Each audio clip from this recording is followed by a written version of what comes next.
د ننګرهار په چراګام ولسوالۍ اوسیدونکو په یوه ولسي غونډه کې له افغان کډوالو سره د پاکستان پوځي رژیم چلند په کلکو ټکو وغانده. د چراګام ولسوالۍ قومي مخور وایي له افغان کډوالو سره د پاکستان پوځي رژیم ناوړه چلند د ټولو اسلامي انساني او کډوالي اصولو خلاف عمل دی.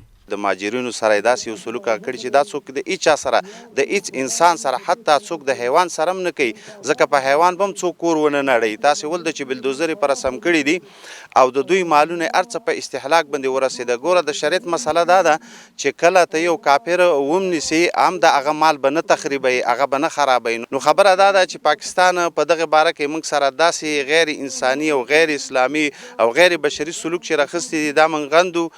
دا قابل د قبول نه دي. د دغه ولسوالۍ یو بل قومي مخور بیا له ملګرو ملتونو او بشري حقوقو نړیوالو بنسټونو غواړي چې په پاکستان هېواد فشار راوړي تر څو له افغان کډوالو سره په خپل چلند او پالیسۍ کې تغییر راولي.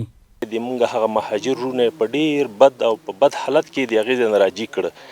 نو موږ په دنیاوالو باندې په ملل متحد باندې د ملل متحد کې د مهاجرینو چارو بخش باندې د ټولو باندې غږ کوو چې که د ایران د خوا نه که د پاکستان د خوا نه چې دغه مهاجر په عزت او په ابرومندانه شکل باندې راشي.